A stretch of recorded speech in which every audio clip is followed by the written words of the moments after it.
Channel में एक ऐसे शख्स, एक ऐसी पर्सनालिटी आई है जो किसी परिचय के मोहताज नहीं है। उन्होंने बहुत कम समय में अपने क्षेत्र में नहीं, जिले में, बल्कि कहें पूरे प्रदेश में अपना नाम कविताओं के माध्यम से हो, चाहे किसानों के मुद्दों को लेके हो, हर फील्ड में उन्होंने बढ़ चढ़ के हिस्सा लिया है और अपनी आवाज़ बुलंद किया।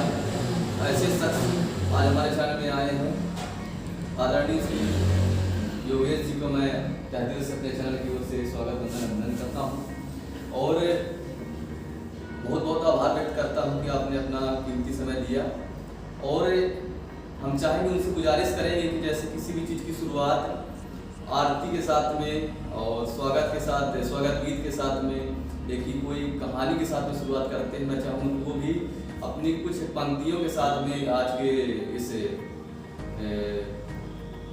इंटरव्यू कार्यक्रम की शुरुआत अपन उनके कुछ कविताओं के माध्यम से करेंगे। तो हमारे दर्शकों को बहुत अच्छा लगेगा और हमें भी बहुत अच्छा लगेगा। और अपने दर्शकों से अनुरोध जरूर करना चाहूँगा कि वो उनके इस वीडियो को इतना लाड प्यार दें कि अगली बार पुनः हमारे चैनल में आए, हम सबको मार्गदर्शन करें। और कमेंट बॉक्स में जाके जरूर लिखें कि अगले किस शख्स को आप मिलना चाहते हैं, हम आपके सामने जरूर पेश करेंगे और आपको उनकी बातों से अवगत कराएंगे। बहुत बहुत धन्यवाद सभी श्रोताओं को मेरी तरफ से। जय किसान, जय संविधान। मैं किसानों की बात करता हूं और जो भी इस देश में शोषित हैं, पीड़ित हैं, उनकी बात करता हूं कि नहीं निकलेगा कोई हल अगर हल छोड़ जाएगा। किसानी बंद कर देगा अगर मुख मोड़ जाएगा। खनक सिक्कों की कैसे पेट को भरती बताओ तो, रहेगी थाल फिर खाली जो नाका तोड़ जाएगा। रहेगी थाल फिर खाली जो नाका तोड़ जाएगा। कुछ इस तरीके से हम किसानों की बात रखते हैं।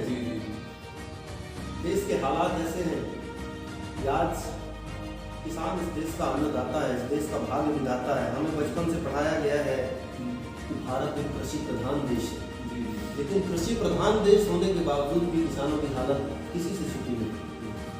इसीलिए हम जैसे युवाओं को आज किसानों के समर्थन में आना पड़ता है।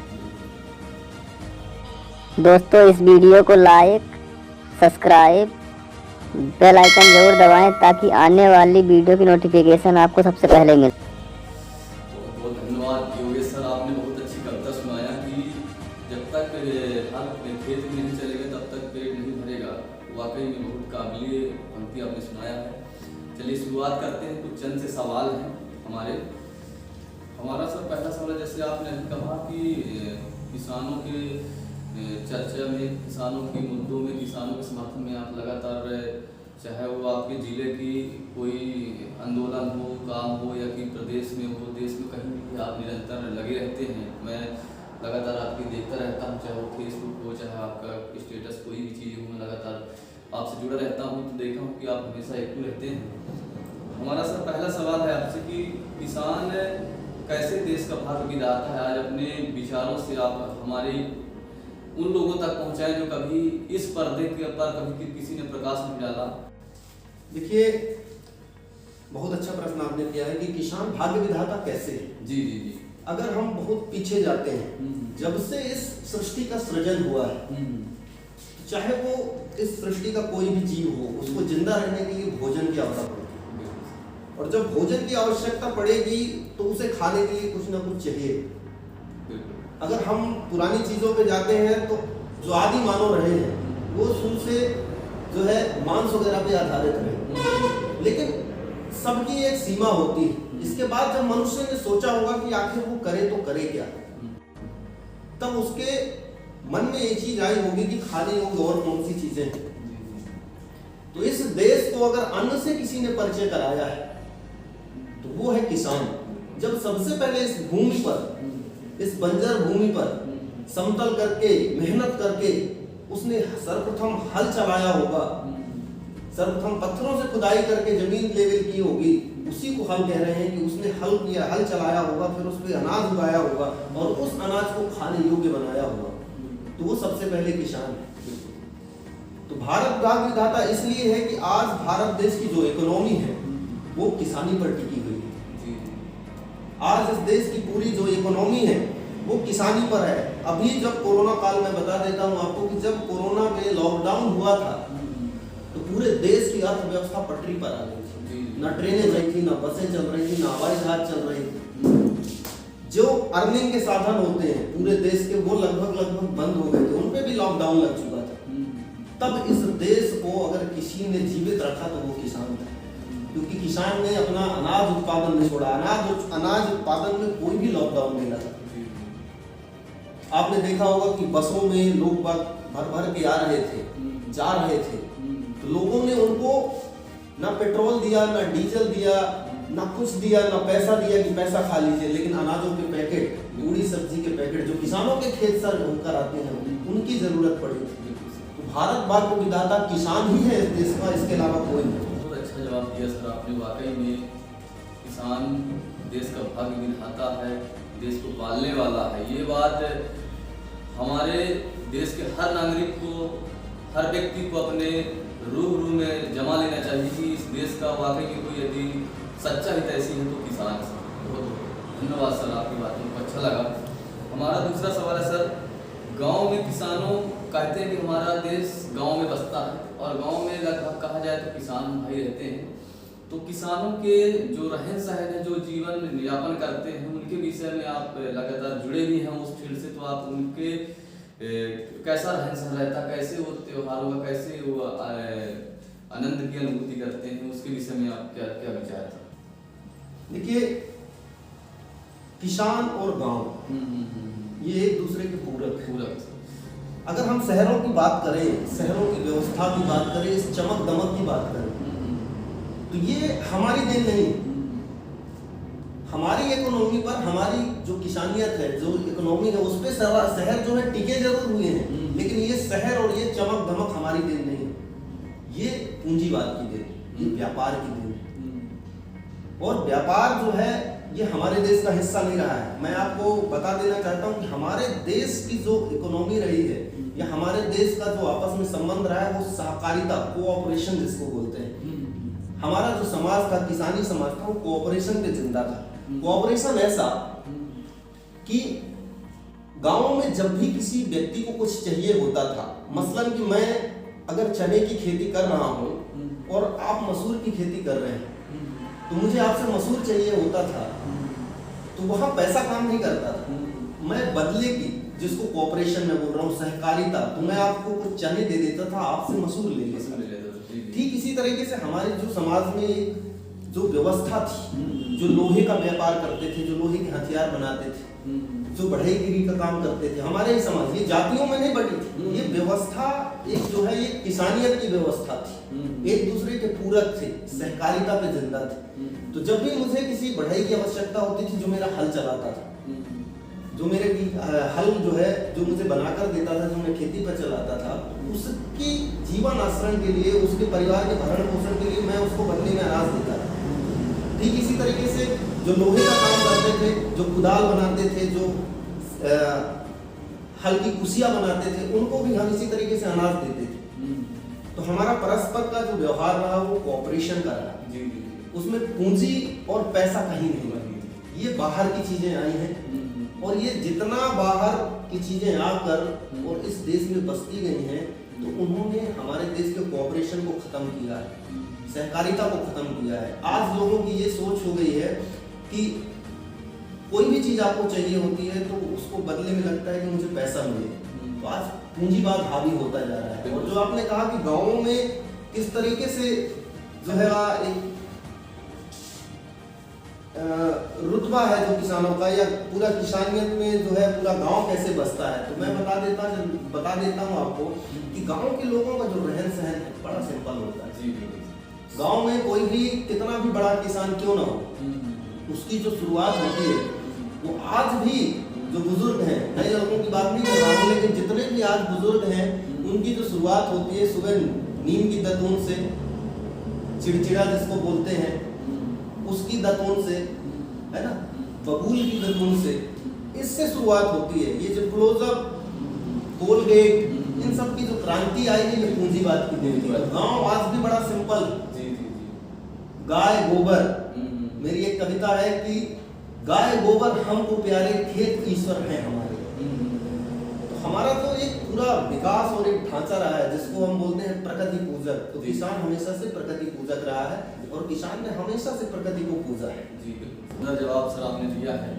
गांव के रहन सहना और गांव की जो क्रियाकलाप होती हैं, वाकई में हमारा देश गांव में बसता है। और यदि हमें नेचुरल हवा, नेचुरल पानी और नेचुरल चीज़ों का सेवन करना है तो वाकई में हम गांव से आज भी जुड़े हुए हैं। और बिना जड़ के गांव से देश का भविष्य नहीं है। अच्छा लगा सर। हमारा नेक्स्ट सवाल है सर कि जैसे हमने देखा है सर कि चाहे वो किसी भी प्रकार का व्यापार हो, किसी भी प्रकार का रोजगार हो, उसमें यूनियन होती है। चाहे वो आपका सोने का व्यापार हो, चाहे आपका सब्जी का व्यापार हो, चाहे हर क्षेत्र में, चाहे लोहे का व्यापार हो, चाहे सोने का हो, चाहे चांदी का हो, चाहे हीरे का हो, हर में यूनियन होती है कि यदि इतने रुपए किलो यहाँ इतना मिल रहा तो आप जाके चाहे जबलपुर मिलेंगे तो उतने रुपए किलो मिलेगा। पर सर किसानों के यूनियन के विषय में क्या विचार है, कैसा होना चाहिए सर आपके अनुसार? बड़ा अच्छा सवाल किया है आपने। और मैं तमाम श्रोताओं को और जितने भी किसान बंधु देख रहे हैं या जो भी किसानों से अपनी सहानुभूति रखते हैं, तो जो भी दर्शक देख रहे हैं मैं उनको बता देना चाहता हूँ कि जो हमने बड़ा अच्छा सवाल किया है कि किसानों का यूनियन किस तरीके से होना चाहिए। बिल्कुल सर, क्योंकि तमाम पूरे देश में सब कोई अपना अपना यूनियन रखता है। तो किसानों का जो यूनियन है, निश्चित रूप से आज किसान जो है संगठित धीरे धीरे हो रहा है। लेकिन अगर बिखराव की बात करें तो किसान अभी भी पूर्ण रूप में इकट्ठा नहीं है। और इसको इकट्ठा नहीं होने देना चाह रहे हैं ये देश की राजनीति। बिल्कुल सर। देश की राजनीति किसानों को इकट्ठा इसलिए नहीं होने देना चाह रही है कि मैंने बताया भारत एक कृषि प्रधान देश है। ये तमाम जो भी चीजें हैं सब किसानियत पर टिकी हुई हैं। और अगर किसान इकट्ठा हो गया तो जाहिर सी बात है कि जो प्रॉफिट ऑफ परसेंट है जो व्यापारियों के पास जा रहा है, जो प्रॉफिट ऑफ परसेंट है वो बड़े बड़े उद्योगपतियों के पास जा रहा है, तो वो किसानों के पास जाएगा। क्योंकि किसान अपना एक संगठन बनाएंगे, अपना एक क्लस्टर बनाएंगे। और जब किसान पूरे संगठन हो जाएंगे, क्लस्टर बनाएंगे तो मान के चलिए एक जो संगठन की बात बता रहा हूँ कि किस तरीके से संगठन होना चाहिए। तो किसान अगर क्लस्टर के माध्यम से अपना संगठन बनाए, फर्ज करिए कि मेरा गांव सिमरवारा है और हम लोग एक क्लस्टर का निर्माण करके वहां पर केवल चने की खेती कर रहे हैं, तो उस तरह हम लोग जब चने की खेती करेंगे तो चने से संबंधित जितने भी प्रोडक्ट हैं, पूरे गांव का रकबा मान के चलिए 600 हेक्टेयर का है, तो हम 600 हेक्टेयर में चने की खेती कर रहे हैं। तो जितने भी चने के प्रोडक्ट होंगे, मसलन बेसन, नमकीन, चने की दाल, चने की फ्राइड दाल की नमकीन और भी जितनी सारी चीजें चने से निर्मित होंगी, तो वो हम बाहर चना नहीं भेज के अपने क्लस्टर पे ही उसकी फैक्ट्री डालेंगे।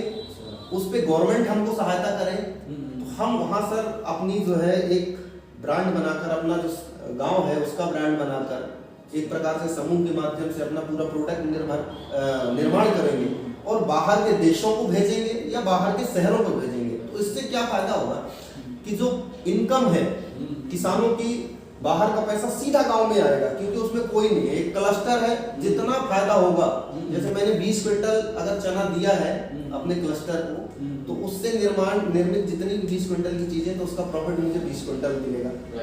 10 क्विंटल के किसान को 10 क्विंटल का मिलेगा, 5 क्विंटल के 5 क्विंटल। इस तरीके से वो पैसा गाँव में डिस्ट्रीब्यूट होगा तो किसान पैसे वाला बनेगा और उसकी जो है इकोनॉमिक पावर बढ़ेगी। लेकिन ये चीजें गवर्नमेंट इसलिए नहीं होने देना चाहती है कि इनकी जो बड़ी बड़ी फैक्ट्रियां हैं, इनके जो उद्योगपति हैं, बहुत बड़े बड़े लोग हैं, तो ये इनकी फैक्ट्रियां सुनी पड़ जाएंगी। अच्छा, अब फैक्ट्रियों को चलाने के लिए मैन पावर की जरूरत होती है, आदमी की जरूरत होती है। किसी भी फैक्ट्री को चलाने के लिए मजदूर की आवश्यकता होगी। अगर गांव में क्लस्टर बन जाएंगे, गांव के लोग गांव में ही सब चीजें निर्माणित करने लगेंगे, तो गांव के लोग जो है पलायन करके गुजरात, दिल्ली, मुंबई, बड़ोदरा, है ना, महाराष्ट्र, ऐसी जगह मजदूरी करने क्यों जाएंगे? तो उनकी फैक्ट्रियों में ताला लग जाएगा। तो ये सब एक सोची समझी रणनीति होती है कि किसानियत को बर्बाद कैसे करना है। इसलिए संगठन नहीं बनने देना चाहते। इसीलिए देखिएगा कि बहुत सारे जो संगठन है, मैं किसी पार्टी का नाम नहीं लेना चाहता, तो तमाम पार्टियां अपने अपने किसान संगठन बना के रखती हैं, लेकिन अगर उनसे किसान की भलाई के बारे में पूछा जाए तो किसी के पास एक जवाब नहीं है, सब दी नहीं सर। जी जी, वाकई में सर आपने बहुत ही लाजवाब, मतलब इस जवाब में कोई शब्द नहीं है सर। और इस क्षेत्र में जो आपने प्रकाश डाला है, जितने भी हमारे इस चैनल से दर्शक लोग यदि राजीव सन परिवार देख रहा है, मैं चाहता हूं कि इसमें योगेश सर की बातों को जरूर फोकस किया जाए, जरूर देखा जाए कि उन्होंने इतना सुंदर जवाब दिया है कि गांव की खेती गांव में और गांव का अन्य गांव में ही रह के ही गांव को अमीर बनाया जा सकता है। यानी कि वहाँ कच्चा माल उत्पादन करके वहाँ एक स्वयं का उद्योग के रूप में कर सकते हैं, और गाँव का पैसा गाँव में आएगा तो हर घर संपन्न होगा, हर घर एक खुशहाली होगी सर। बहुत मैं तहे दिल से राजीव सर परिवार की ओर से आपको आभार व्यक्त करता हूं सर। और हमारा नेक्स्ट सवाल है सर आपसे कि हमारे देश का युवा लगातार पढ़ाई कर रहा है, लगातार टेक्नोलॉजी की ओर घुस रहा है, लगातार वो देश के रहन सहन पहनावे में जा रहा है। ऐसी स्थितियों को देखते हुए सर हमारा युवा कैसे इस माहौल में, एनवायरनमेंट में अपने आप को सर्वाइव कर सके और कैसे अपने आप को एक सफल नागरिक के रूप में साबित कर सके, इसके विषय में आपके सर क्या विचार है? मेरी एक पंक्ति है कि देश को ही मानता हूँ, देश को ही पूजता हूँ, देश से बड़ा नहीं है कोई हिंदुस्तान में। जी जी जी। तो आज कोई भी युवा जो अपने आप को सर्वाइव करेगा इस देश में, तो वो देश की ही इकोनॉमी में अपना जो है योगदान देगा। जी जी। कोई भी युवा जब पढ़ लिख के तैयार होगा, किसी भी उद्योग धंधे में तैयार होगा, खेती किसानी में तैयार होगा, तो वो भारत देश का ही भला करेगा। और निश्चित रूप से करना चाहिए, क्योंकि ये राष्ट्र हमारा है और राष्ट्र का गौरव हमको बने। लेकिन युवाओं को एक चीज और समझनी चाहिए, मैं आपके चैनल के माध्यम से युवाओं को कह देना चाहता हूँ कि हमारे देश की जो राजनीति है ये कोई आज से नहीं है, ये राजनीति भारत देश की आजादी के बाद से ही जो है कहीं ना कहीं धर्म की राजनीति इस पे ज्यादा रही है ना। सभी पार्टियां किसी एक पार्टी की बात नहीं कर रहे हैं, सभी पार्टियों की बात कर रहे हैं, वो अपने अपने एजेंडे सेट करती हैं। तो ये हम युवाओं को सोचना चाहिए कि हमें किस एजेंडे की तरफ जाना है। कोई भी अगर मैं कह रहा हूँ कि मुझे गलत रास्ता अगर दिखा रहा है तो मैं समझदार हूँ कि मुझे गलत रास्ता अगर वो दिखा रहा है तो मुझे जाना चाहिए कि नहीं जाना चाहिए। अगर मैं जानबूझ के जा रहा हूँ तो मेरी गलती है। तो आज युवाओं को ये सोचना होगा कि आखिर आपका भविष्य क्या है। भाई पार्टियां तो अपना भविष्य बना लेंगी, पार्टियां सांसद खड़े कर लेंगी, पार्टियां विधायक खड़े कर लेंगी, पार्टियां मंत्री खड़े कर लेंगी, उनके बच्चे विदेशों में पढ़ेंगे, लेकिन आपका भविष्य क्या है? हमें पार्टियों के झंडे उठाकर काम नहीं करना है। हमको ये देखना होगा कि क्या शिक्षा हमें पर्याप्त मिल रही है, संविधान द्वारा प्रदत्त अधिकार जो मौलिक अधिकार है क्या हमें संविधान द्वारा प्रदत्त मौलिक अधिकार मिल रहे हैं। कोई पार्टी जो है इन संविधान को और या इन अधिकारों को धीरे धीरे खत्म तो नहीं कर रही है। इन चीजों को आज युवाओं को नजर रखनी होगी। पढ़ने लिखने के बाद आपको क्या अच्छी नौकरी मिल पा रही है, या अच्छी नौकरी भी नहीं मिल पा रही है तो 10 से 20 हजार रुपए एक जीवन यापन के लिए बहुत छोटी रकम होती है। इतने की सैलरी युक्त नौकरी मिल पा रही है। अगर इतना भी नहीं मिल पा रहा है और आपको बड़े हसीन सपने दिखाए जा रहे हैं तो आप समझ लीजिए कि कहीं ना कहीं आपका भविष्य बहुत ज्यादा संकट में है और आप केवल एक वोट बैंक बनकर रह गए हैं। तो इस राजनीति ने हमको वोट बैंक बनाया है। आज युवाओं को ये सोचना होगा कि हम एक ऐसे देश का निर्माण करना है। स्वामी विवेकानंद जी ने कहा था कि उठो जागो और जब तक लक्ष्य की प्राप्ति ना हो तब तक मत रुको। तो हमें एक लक्ष्य निर्धारित करना है, हमें राजनीतिक पार्टियों के पीछे नहीं चलना है। तो इस तरीके से हम अपना जो है भविष्य खुद निर्धारण करेंगे। किसी पार्टी की गलती नहीं है, पार्टियां तो अपना काम कर रही हैं, गलती हम युवाओं की है जो पार्टियों के चक्कर में और उनके एजेंडे में सेट होकर हम जो है गलत दिशा में जा रहे हैं। तो हमको इस देश को अच्छा बनाने के लिए, इस देश को प्रखर बनाने के लिए, प्रबल बनाने के लिए, एक शक्तिशाली राष्ट्र बनाने के लिए, जातिवाद धर्मवाद रहित बनाने के लिए हमको खुद से कुछ ना कुछ करना पड़ेगा। बहुत अच्छा सा जवाब दिया सर। जैसे आपने कहा कि हमको किसी राजनीतिक पार्टी के एजेंडे में न चल के हमको खुद का एजेंडा तैयार करना पड़ेगा कि सफल होना है। सर, जो हम भारत की शिक्षा व्यवस्था देख रहे हैं, क्या हमारे भारत में ऐसी शिक्षा व्यवस्था मिल रही है कि उसको शिक्षा लेते लेते क्या वो 10 से 20 हज़ार कमाने योग्य व्यक्ति बन पा रहा कि नहीं बन पा रहा है? इसके ऊपर भी हमको एक गहन मंथन, गहन चिंतन करके देखना चाहिए कि हमारे देश की जो शिक्षा व्यवस्था है, क्या हमको पैसा कमाने वाली शिक्षा के साथ साथ में जीवन जीने की कला भी सिखा रही है? ऐसी शिक्षा भी हमें अति आवश्यक होती है। सर, तो हमारे भारत की शिक्षा व्यवस्था के बारे में आपके क्या विचार हैं? देखिए, हमारी जो शिक्षा व्यवस्था है ये कहीं ना कहीं अभी भी उस पुराने वे पे चल रही है। ये पुराने, जिसको बोलते हैं पुराने ढर्रे पे चलना, तो पुराने ढर्रे पर चल रही है, जिसका कहीं ना कहीं जब हम पढ़ लिख कर तैयार हो जाते हैं, पढ़ लिख कर जब हमको लगता है कि अब नौकरी करने लायक बन गए हैं, तब हमको समझ में आता है कि अरे इन चीज़ों का तो कोई उपयोग ही नहीं रहा। शिक्षा प्राप्त करने का मतलब केवल नौकरी तो नहीं होता। अगर सबको नौकरी मिलेगी तो इस देश में इतनी नौकरियां तो है नहीं है, हम भी जानते हैं, आप भी जानते हैं। तो स्किल डेवलपमेंट पे काम करना होगा, और जब हमारी शिक्षा स्किल पे है ही नहीं है, सबको एक क्या कहना चाहिए कि भेड़ों की तरह ट्रीट किया जाता है। सबको एक भेड़ों की तरह ट्रीट किया जाता है कि ठीक है आप बीए कर लीजिए, तो सब लड़के बीए करने लगते हैं। और बाद में जब कोई पूछता है कि भैया आपने क्या किया, तो बोले कि मैं बीए हूँ, मैं ग्रेजुएट करके जो है घूम रहा हूँ, मैं कुछ नहीं। क्योंकि उनको कुछ ऐसा पढ़ाया ही नहीं गया कि वो पढ़े लिखे होने के बावजूद जो है अब क्या करें, ऐसा कुछ करें जिससे कि परिवार के लिए धनोपार्जन करके और अपनी आजीविका चला सके।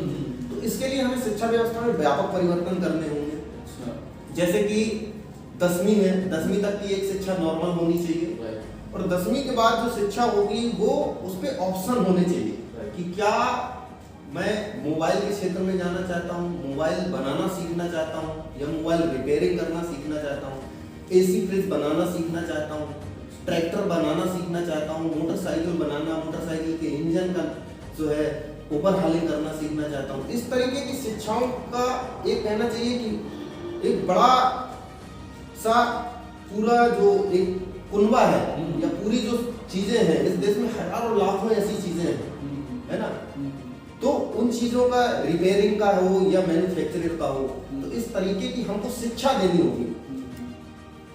जब हम इस तरीके की शिक्षा देंगे तो क्या होगा कि हम पढ़ने लिखने के बाद जो है बेरोजगार नहीं होंगे। फिर हमको ये लगेगा कि यार मैंने मोबाइल रिपेयरिंग सीखी है तो मैं मोबाइल रिपेयरिंग कर सकता हूँ, मैंने लैपटॉप रिपेयरिंग सीखी है तो मैं लैपटॉप रिपेयरिंग कर सकता हूँ, मैंने ट्रैक्टर रिपेयरिंग सीखी है तो मैं कर सकता हूँ। और इस तरीके से हम जो है नौकरी पे आश्रित नहीं रहेंगे। तो इससे क्या होगा कि दो चीजें होंगी।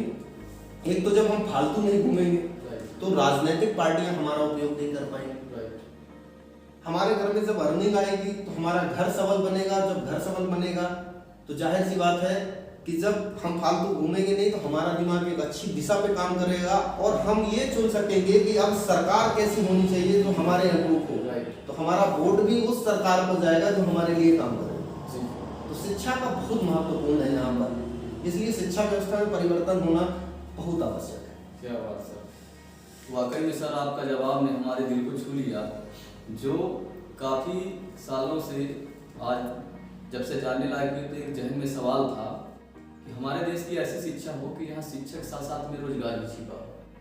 यानी कि जो सर आपने कहा कि 10वीं तक की ऐसी पढ़ाई हो जो समानता मूलक पे आधारित हो, और 10वीं के बाद में वहाँ उस व्यक्ति के अनुसार शिक्षा हो कि उसके अंदर जो गुण हो।